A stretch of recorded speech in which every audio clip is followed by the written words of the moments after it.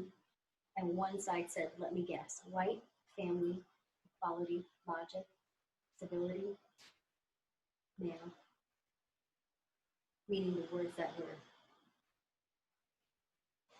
Now, I went onto the, it's at NY Post, and I looked for the screenshot, and I didn't see it. No. I saw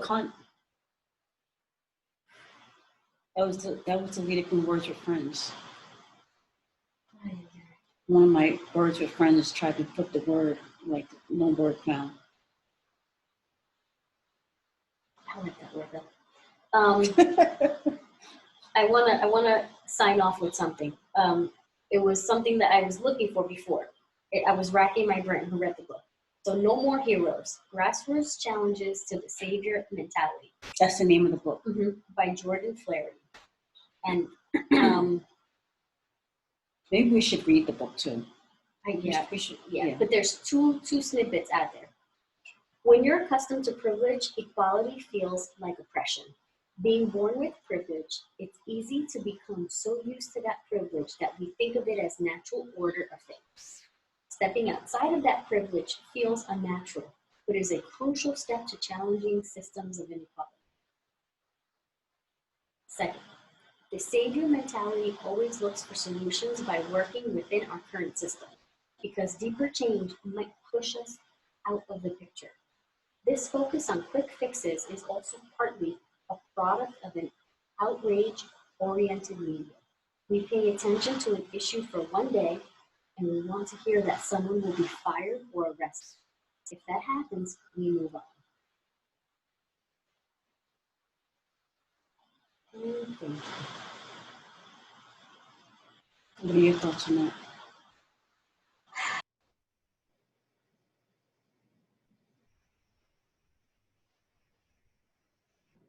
Don't have complacency within the culture. Keep fighting the good fight. We're gonna get somewhere eventually. And I don't think silence is being complacent. Complicit. Right? Complacent. Okay. Interchangeable, I guess. While some of us can yell from the rafters, not everyone is just as boisterous.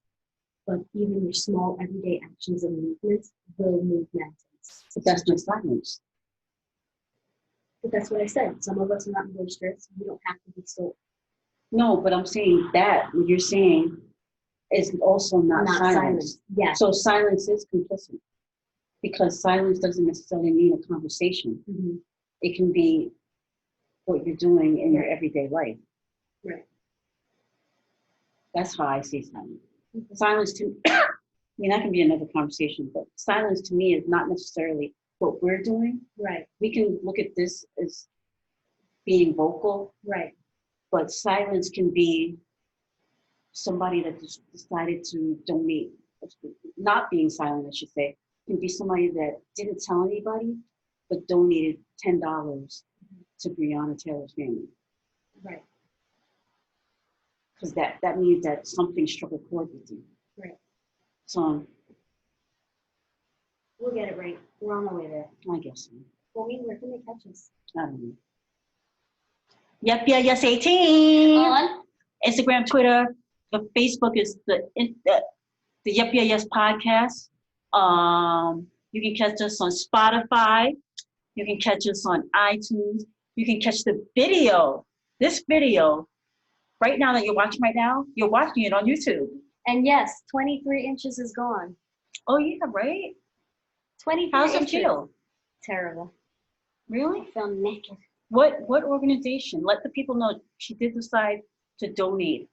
I donate every 2 years, and I donate to lots of love. This year, I'm actually going to be looking for someplace different. So if you know of anything, let me know. And me, let's take this down. Or you better let it flow. Where should I donate this? Do I donate? What? Oh, it ain't going nowhere, girl. Stand right here. Stand right here.